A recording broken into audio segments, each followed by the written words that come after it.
Well, hello and welcome to another tutorial. In this one we're going to be looking at this stuff that we made in another tutorial or used in another tutorial, which is bullion fringing or curtain fringing. And this is ones that I actually made. And the good thing about making this stuff is that you can make a wig out of it and you can make it any length that you want. And in this case, you see, you sew it together like this. And so let's figure out how to make a loom to make that. And this is the loom that we are going to make. The first thing we're going to need is a sort of a long board, the length of the warp that we're going to do.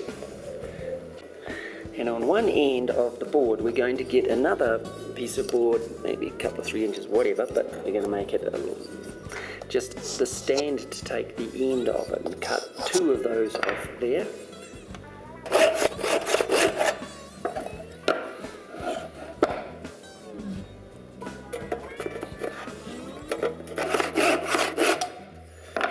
The next thing we're going to need is a ratchet, which is basically a cog, and we're going to make it like this. So taking a board and measuring a distance, basically the size you want it, and find the center of that. Then you're going to cut it. Now on a scrap piece of wood, I'm going to take that and line it up with the edge, and I can normally just nail through the center of that, but in this case it's going to be turning on a screw, so I'm going to screw it, making a pilot hole first.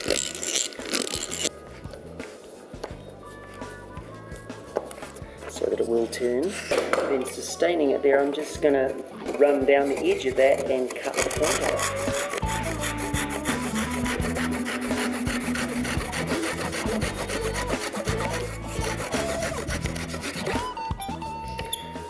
Then turn it to the next point, wherever it might be, and repeat the process.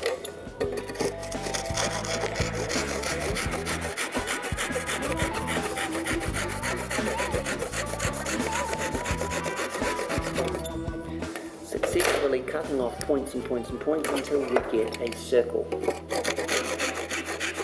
So there we have the rough circle cut, and then we're going to take a piece of that stick and a piece of sandpaper, making it sort of about a little more proud of that, sticking it like that, and then sanding. And then finally just spin it around so that it's going to get it fairly round. It doesn't have to be too accurate yet, because we're going to now cut the teeth. Now, as with this one, we're going to make the teeth maybe 3 millimeters or so deep. So basically, get your pencil and run it around there. Now we need to cut some teeth onto it. It's not critical how many you have, just as long as they're reasonably small and they're going to be your ratchet and like that. So there are many different ways you can do it, depending whether you're a mathematician or very practical. You could possibly just do a circle around that, for example, or go a point in the middle and get a protractor out and then start marking out degrees like that and say, oh, I'm going to do every 10 degrees or something like that, and mark that out and transfer that to your teeth so that you've got spokes going out. Whatever way you choose to do it, you're going to have to mark the distances. Or you can get a piece of paper and just mark it around here, mark it off, measure that, and I know I've got roughly 219 millimeters, and divide that by X number of teeth will give you the distance between there, and then with a compass you can then measure those off. Now whichever way you do it, you're going to come out something like that. Now if your MDF board is soft enough and you're strong enough, you can just cut through, but if you're not strong enough, you can use a little saw blade to cut into those grooves, into the middle centerpiece.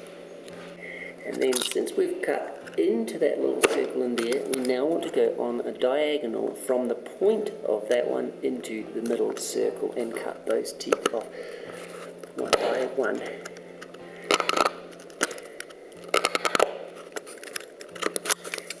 And then we should get our ratchet finished. So there we have our ratchet with all our teeth. You're going to need 2 of those, and it's a good idea with MDF to paint those edges with varnish or something just to strengthen them up so they don't sort of flake and peel. So now we have our ratchet, and we are going to need a circle of timber, it's reasonably thick, so that's 20 mils, and so that will fit on the inside of that. That is going to be the drum where our warp is going to attach to. And we're wanting to have the teeth of those facing forward so that it will wind backwards but not go forwards. Okay? And put a screw through there. And then we're going to glue it on there with some glue. Okay, now to the other end of the system is these 2 little blocks here are going to go down the other end, and this ratchet piece is going to go facing the opposite way so that it's going to teeth downwards so that it will do up but will not come back that way, and it's going to go in here with a piece of broomstick here. Now on this piece, which we've got about 100 mils I suppose, we're going to put it here and we're going to make it raise above that so that we can turn it. But for the ratchet, I want these teeth here just to go so that the teeth are just proud of this border here, because we're going to have our ratchet arm here to stop it going. And then mark through there with something like this so we know where we're going. And then we're going to drill a hole through both of those so that we have got our axle in that point there. Then we're going to mark that so that we are going to now screw from the bottom up, nail or screw and glue, so that you've got those 2 like that.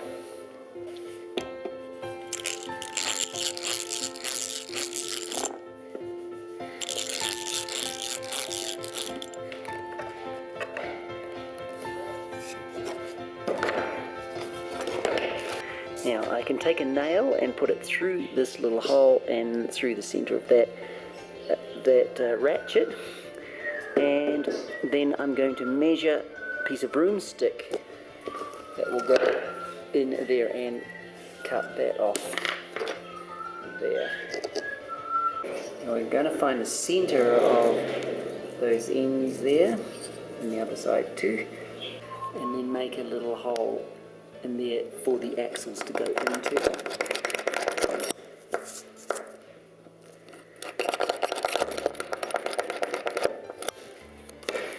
And that will go in like that. And then I'm going to put a little bit of glue on there.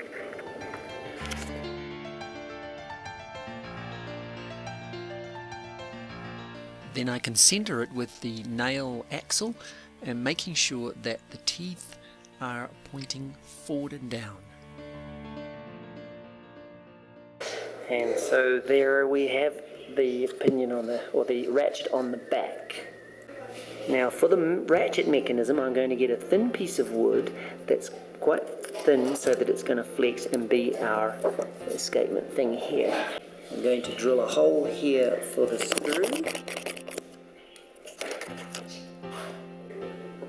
Then measure it off the floor just a little bit and then into that tooth there and cut it off. Then I'm going to put it so that it then goes into that tooth there, and then down the bottom put a screw in here. And then you can tension that so that that will work as its ratchet. Now to disactivate that ratchet, you just push that sideways and it will be free, and then reactivate it and it will go like that. Now on this end of things, I'm going to get a stick like this, and I'm going to screw it on there the same as the other end, and take this assembly that I have now made and glued with the teeth facing forward. Then I'm going to be screwing it on there. Chop it off there, and we're ready to make the ratchet mechanism on there.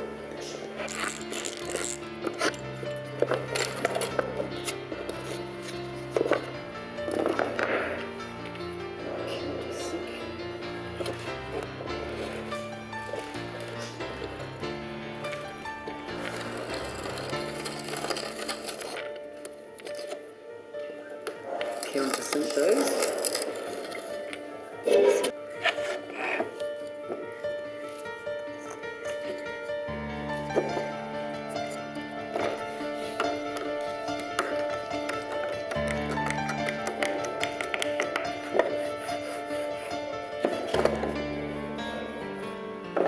Now to organise the ratchet mechanism here, we're going to use that same thin stick, and it's going to go on the inside and go upwards, held with a rubber band.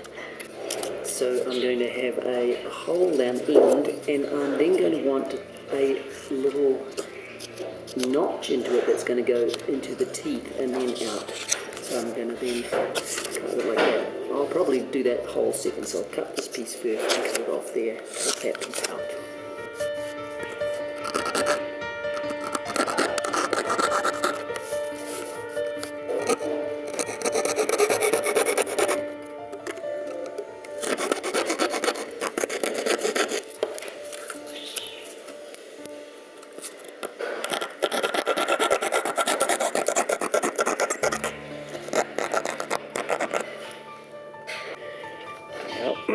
That is going to go under there like this,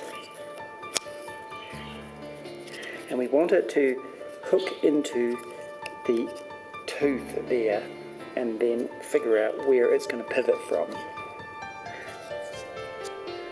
and make a mark on the stick as our pivot point, and drill a hole in that pivot point.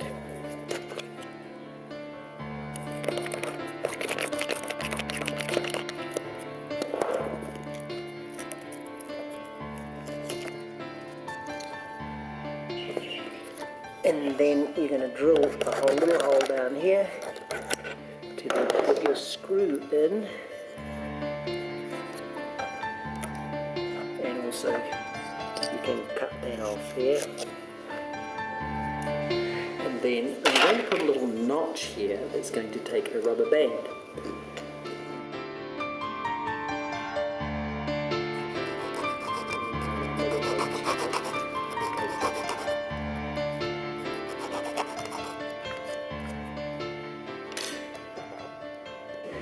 And then I'll put a little nail or a little screw on the top here.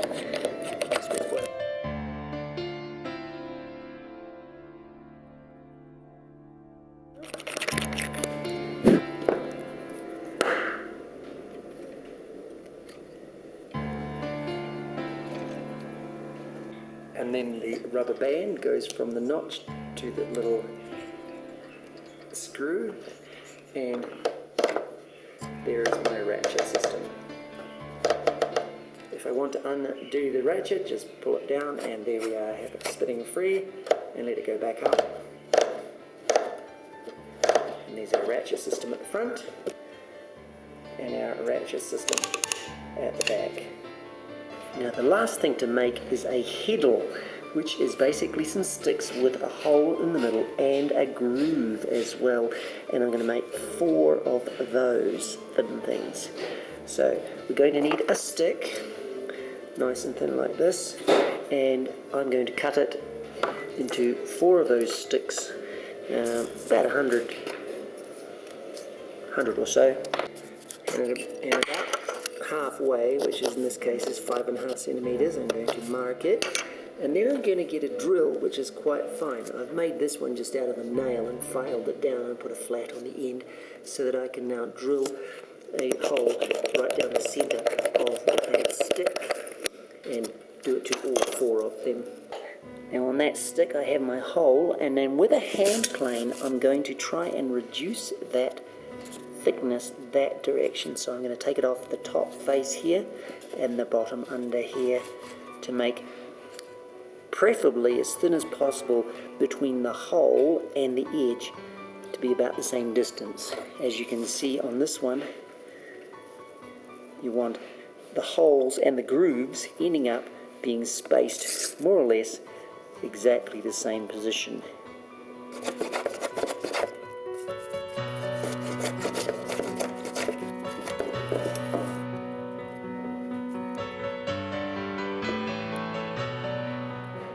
See, there are my 4 sticks, and then I'm going to now separate them with little pieces of card, which are about 1 millimetre or the width of that thing. And I'll put them in the ends there and glue them in as separators. And there I have my 3 cards separating them, and the other at the end gluing. And when they're dry, I'm going to trim those off with a knife, top these ends and also the tops. And I can also trim it off with a saw blade. Now I've also put a piece of card on both sides of each ends just to tie it all together, so that we're looking pretty reasonable. And the last thing you need to do is then get some sandpaper and slide it between the slots and slide it up and down just to make sure that you've got all the burrs off, and also if it needs any widening then you can do that, just to make sure that the threads that go down those grooves are not going to get stuck and they will flow okay. Now to use it, to thread it up, you're going to take 9 threads of, well in this case I'm going to use wool, but string, wool, thread, whatever. Tie a knot in the end of your 9 threads with a loop, and with a thumbtack, going to thumbtack it to the stick here. Then you're going to wind it up, and with a piece of strip of paper under that, you're going to basically wind it up. The piece of paper will keep it even.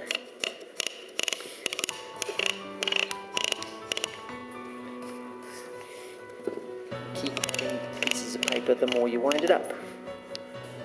Now taking the heddle, you're going to get a needle, like a darning needle, with a thread on it. Then the first thread is going to go on the outside. Then you feed the needle head through the first hole, make a loop, and then take a thread and pass it through the thread of the darning needle and pull it through. And there you have one on the outside, number 2. Next one, you take your darning needle again and pass it through the gap, and this time another thread through and pull it through, and then successively do that through a groove, a hole, a groove, a hole, and the last one on the outside has a free one on the outside and also on the other outside. So there are 4 holes, 3 grooves to make 7 plus 2 on the outside makes 9 threads. And once you've got that done, you tie a knot in the end, and then one maybe a little bit further back so that it can go onto the front wheel, to then attach it with a thumbtack, and then you can tighten, make sure that your ratchet is in at that end, and then you can tighten up your ratchet at that end until you get the tension that you need, and that will go up and down like that. Now there are various different methods of weaving this. You do the head up and you go up. The head goes up, pass the loop through, and then head down and pass the loop through, up, down, for about 4 or so, and then make sure it's tight in there. And then the fifth one, we can put it through, make it a little bit longer, and then feed it down, pedal down, and then feed it back through, and then up and feed it back through again, just to lock it, so that every fifth one you get a little bit of a gap in here. But that's a very economic way of doing it without any other way. Otherwise, you can do an extra thread like this one here, put it on a stick like this to roll it up, and then pass it through just to lock in the last thread. But once again, 1, 2, 3, 4, down, and then you can lock it off with that thread through once and back again, and that locks it off. Now you'll notice that you can either leave the loops there, but if it's a wig, I go through and cut those off, right? So that I'm getting tassely ends. You could trim those off, or you could make a guide, which is basically a stick with a pole on the end that you can then clamp to a distance between here and here to the length of the wig that you want, and then clamp it with a clamp. And then when you're feeding it through, the threads through, I put the wheel through, you loop it over the pole, down, loop it over the pole. And so you're now going to get everything exactly the same length. And you can make it any length you want. There. Full from there, pass that through to lock the threads off, and back again.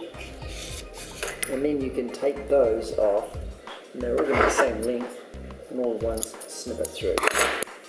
When you're ready to do that, just loosen off the other ratchet end and wind that up a bit and retension it, and off you go again. And reposition your thumbtack occasionally, so it just keeps on rolling off and down.